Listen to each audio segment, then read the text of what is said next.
This plain behind me is where the legendary leader Hannibal hurled the army of Carthage against the might of Rome in 216 BC.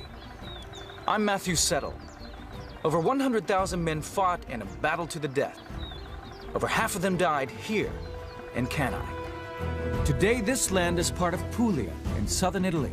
It's hard to imagine what it must have been like then. But now, with new video game technology, you are about to see this great battle as never before. The vast numbers of soldiers, the troop formations, how they fought, and how the battle was won. Get to view the generals wish they had, now, on Decisive Battles.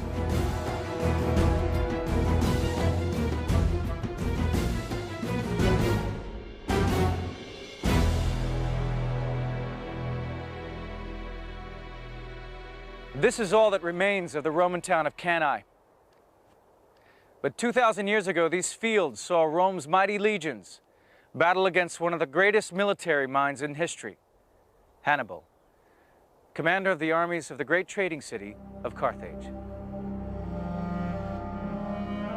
By 250 BC, Rome had made itself master of all Italy. Now it wanted to expand and to control the Mediterranean Sea. But it had the wealthy city of Carthage on the north coast of Africa to contend with.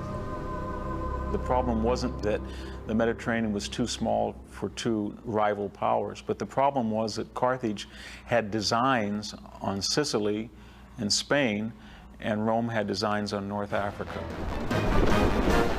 For 24 years, the two great powers fought a bloody war for control of Sicily. Carthage was defeated and Rome imposed crippling terms for peace. Hamilcar, the Carthaginian general in Sicily, was furious. As sacrifices were being made to the gods, he brought his 9-year-old son to the altar and made him swear an oath, never to be a friend to the Romans. That young boy was Hannibal, and he never forgot his promise. When Hamilcar died, power passed first of all to his son-in-law, Hasdrubal, and then when Hasdrubal himself was assassinated, it passed to his son, Hannibal. Carthage is now in debt. It's got to pay the Romans off money every year. It's lost a lot of its territory, so they decide to create a very solid, very wealthy province in Spain, and also a very strong army. Rome was worried by the recovery of Carthage and was just waiting for an excuse to strike again at its old enemy. When Hannibal attacked a Spanish city loyal to Rome, they saw the perfect excuse to go to war. But Hannibal decided to attack first. Hannibal works out that the only way to defeat Rome is to go right to the center, to go to Rome itself, go to Italy, and beat the Romans there. Hannibal's strategy is one of the clearest cases in history of attack being the best form of defense. In 218 BC, he began his march north through Spain with an army of 100,000 men and 37 elephants. Then Hannibal did the unthinkable. He crossed the Alps into Italy in the dead of winter.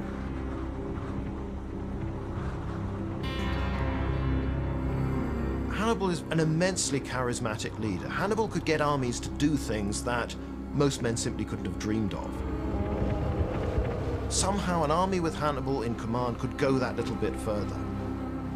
He was still a young man, only in his 20s, but his hatred of Rome drove him and his army onwards. The Romans got their first taste of Hannibal at the Battle of Trebia. And now with new video game technology, we will be able to see Hannibal in action as never before. The importance of elephants shouldn't be underestimated.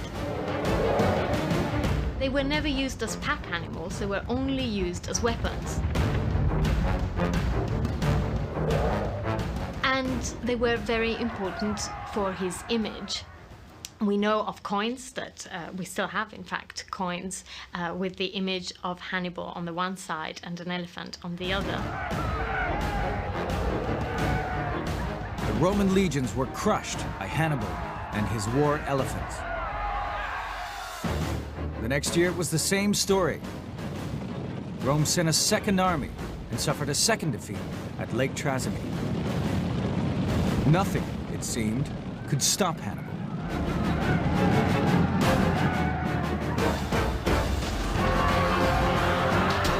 His army rolled on south, through Italy, and rested here on the Adriatic Sea. Hannibal was now less than 100 miles from Rome. He had already killed or wounded 100,000 legionaries. In desperation, the Romans decided to gamble everything on one great battle. They committed 8 legions, 70,000 men. The Romans decided that they were going to go for broke. They were going to create a massive army, twice as big as anything that had faced Hannibal before, and simply smash him.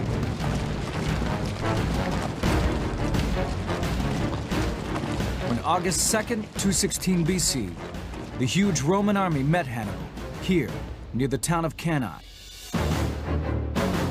It would be Hannibal's genius against overwhelming odds. It would be the bloodiest battle the ancient world had ever seen.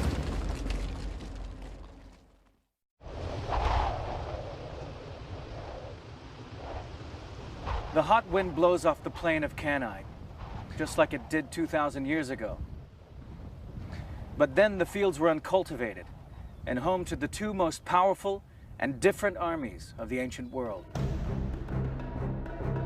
At stake, control of the Mediterranean and the future of Rome itself. Let's take a closer look at the huge Roman army which opposed Hannibal. It contained 8 legions. Each had up to 5,000 men, drawn into 3 lines, which were in turn divided into squares of infantry. This checkerboard formation was designed for maximum flexibility, but it was tricky to operate in the heat of the battle. It needed a very experienced commander to make it work. As a Roman soldier, just where you stood in these 3 lines was based on your age and your experience. If you were around 17 to 25, you would take up position right here in the front rank. Here you would be in the thick of the action. As a raw recruit, you would become battle-hardened or die. If you survived to your mid-20s, then you would graduate to the 2nd rank of experienced men at the peak of fighting fitness. And if you lived to be a grisly old veteran, you would find a home here in the 3rd rank. Maybe it wouldn't be so quick anymore, but all that knowledge and experience would help get the army out of a tight spot. Let's take a look at what Hannibal and his army would have seen. The skirmishers out in front act like a kind of curtain, making it difficult to work out just how the Roman troops are organized, and how many there are. And we can see that Hannibal's army is nothing like the Roman military machine on the other side of the battlefield. This is an army drawn from many countries. From Africa come the Libyan spearmen and Numidian cavalry on small, swift horses. There are Gauls from France and Spaniards fighting both on foot and on horseback. Here, Hannibal has the advantage of 10,000 horsemen against the Romans' 6,000. And the flat plain of Cannae is perfect for cavalry warfare. But he has only 40,000 infantry against Rome's force of 70,000. The Roman army was so vast it had 2 commanders, Paulus and Vero. They took turns leading the army on alternate days. Now this is tricky enough if both commanders have the same strategy, but they didn't. They had competing strategies. Paulus favored a cautious approach and did not want to rush into battle. Vero was spoiling for a fight and wanted to force the battle onto the open plain where the huge Roman army had room to maneuver. On August 2nd, 216 BC, it was Vero's turn to command, and so the Roman army began to form ranks for battle. As usual, the infantry occupied the center, with the cavalry detachments on either wing to guard the flanks. We can never know exactly what was going through Vero's mind, but he decided to change the normal battle order. He ordered the Roman ranks to be made much deeper. There were fewer gaps and hardly any option to change formation. Either through great wisdom or utter folly, the consuls had agreed to stack the legions to create depth and shock with the idea they could just burst through the Carthaginian army. They had given up flexibility in exchange for power. And so Hannibal devised a trap. He massed his Gauls and Spanish troops in a crescent formation that curved outward towards the Roman lines. He seemed to be inviting an all-out attack on his outnumbered force. Even his own soldiers must have wondered what he was up to. He had placed himself at the most vulnerable part of the line, at the center, where the fighting would be fiercest. They had to hold the advance of this huge Roman steamroller. He was there to encourage what he knew to be the weakest part of his line. To some extent, he may have been appealing to the sort of emotional, the warrior culture of the Gauls in particular, who made up a lot of these units. This was a culture in which you were supposed to excel, do the spectacular, to stand out in front. Strangely, Hannibal had left his best troops, the Libyan spearmen from North Africa, in reserve on the flanks of his army. But Hannibal knew exactly what he was doing. He had a plan. Almost 130,000 men and 16,000 horses were squeezed into this battlefield just over 2 miles square, beginning where the tree line marks the river, and ending here at the hill of Cannae. Suddenly, there was a frenzy of movement. The skirmishers ran forward. Legions advanced in step. The men of Carthage, outnumbered 2 to 1, braced for impact. The Battle of Cannae had begun.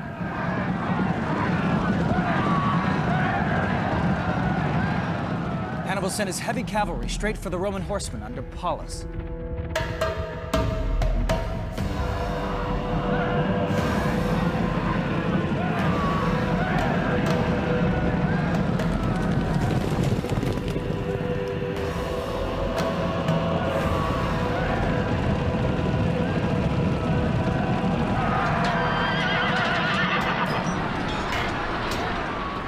The fighting was fierce and brutal.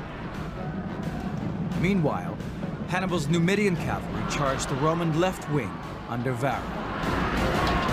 While the cavalry battled, the 8 legions of Roman infantry rolled forward towards Hannibal's position. When they got to within 15 yards, each legionary threw his spear, the pilo. Then they drew the gladius, a short stabbing sword of hardened Spanish steel, and collided with the Carthaginian crescent.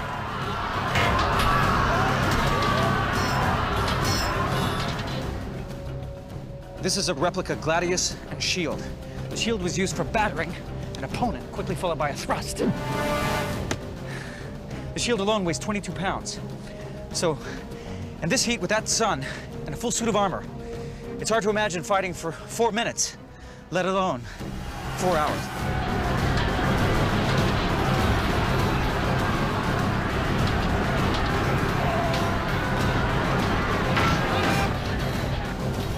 Modern reconstruction of weapons efficacy tell us that a muscular man with a gladius can wield more thrusting power, more killing potential than a spear or an arrow or any other ancient handheld weapon or missile. The sheer weight of Roman numbers was irresistible. Hannibal suffered dreadful losses as the legions hacked their way deeper into the center. The Roman juggernaut seemed unstoppable. Hannibal and his men were hanging on by the skin of their teeth. Defeat seemed inevitable, but Hannibal was about to spring his trap.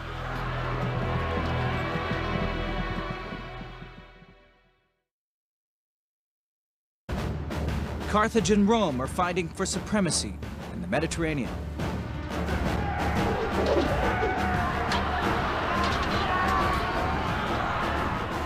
Things were looking desperate for Hannibal as his men were hacked down all around him, and the legions were pounding into his army like a battering ram.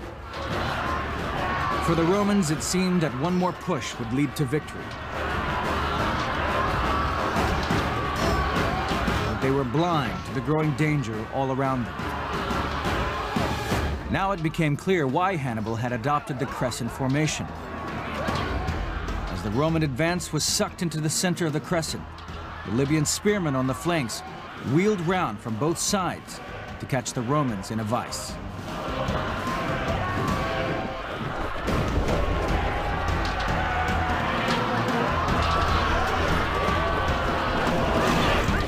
very center of this mob couldn't use their weapons. They were pelted by spears, javelins, stones, but they could not reply backwards. It was too compact, it was too tight.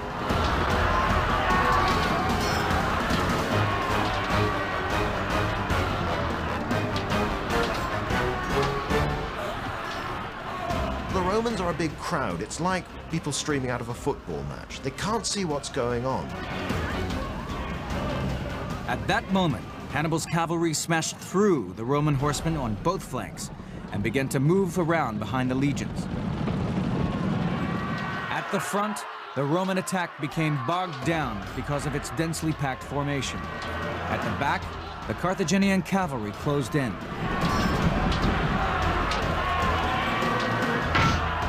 The trap was sprung. The vast army of Varro and Paulus was completely encircled.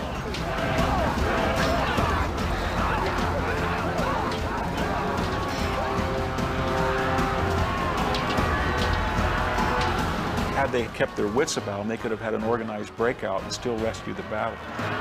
So what happened? Fear happened. Emotion happened. Panic. It was a matter of spirit and elan and fear and all of those other emotions that explain why one side wins and one side loses. Both of the Roman commanders were in the thick of the action, commanding cavalry detachments. Paulus, who had never wanted this fight, was knocked from his horse. He sat down on a rock, nursing a head wound.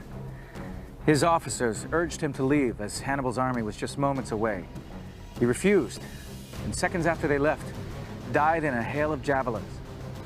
And Varro, who had been so keen for combat, he escaped back to Rome and was forgiven for his defeat.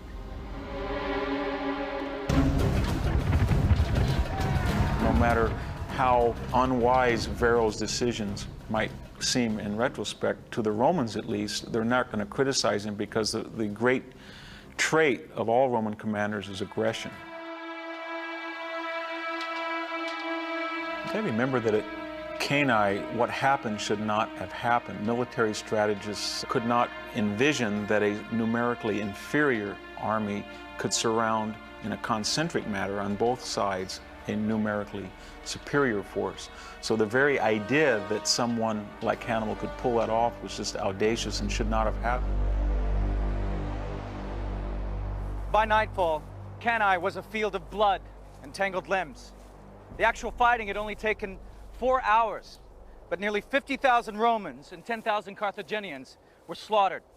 That's roughly 200 men each passing minute. Nearly 1/3 of all Roman senators, the men who governed Rome, lay slain or captured. This was the worst defeat ever suffered by Rome. Cannae seems almost the perfect victory. A smaller but much better army takes on a very big, very strong opponent, and on an open plain, there's no ambush, there's no surprise. Hannibal, just by using his own skill and the quality of his men, overcomes this greater army, and doesn't just overcome it, he virtually destroys it. News of the defeat terrified Rome. The city was now at Hannibal's mercy. But he refused to march on it. His generals just couldn't understand. The way was now open. Why not finish off the Romans once and for all? The answer may simply be, in part, exhaustion. Hannibal's fought the hardest battle of his life. He's lost a lot of his friends. He's lost a big chunk of his army. But even more importantly than that, marching straight on Rome would have been a big gamble. He didn't have the sort of army that could have coped with besieging Rome, starving it into submission, or directly assaulting it. He didn't have the force to do that. Instead, Hannibal led his army around Italy for the next 14 years. Too weak to conquer Rome, too strong to be defeated in battle. He'd struck 3 hammer blows to the heart of Rome, and still she had not fallen. Her revenge would be terrible. A revitalized Roman army attacked Carthage. Hannibal was summoned back to organize the defense, but was defeated at Zama in North Africa. He was forced into exile. But still Rome pursued him. Finally, in what is now Turkey, he took his own life, poisoning himself to avoid Rome's assassins. Hannibal was 63. The Romans thought they were rid of him for good, but he lived on in legend. Hannibal was one of the great boogeymen of the Romans. Nurses for centuries after used to say, Hannibal will get you, to frighten the children. It's a figure that enters deep into the Roman psyche, the big bad wolf type of thing. Hannibal is there. Hannibal is someone who almost appears like an elemental force, who bursts across the Alps, scatters Roman armies to all sides, and takes Rome to the very brink.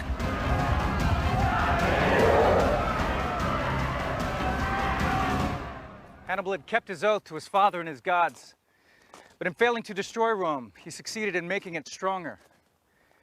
The Romans learned a bitter lesson and reorganized their armies. Within 50 years of Hannibal's death, they would wipe Carthage from the map, plow up the ground on which it stood, and sow the earth with salt. But they could not wipe out the memory of Cannae. Hannibal had written that in Roman blood.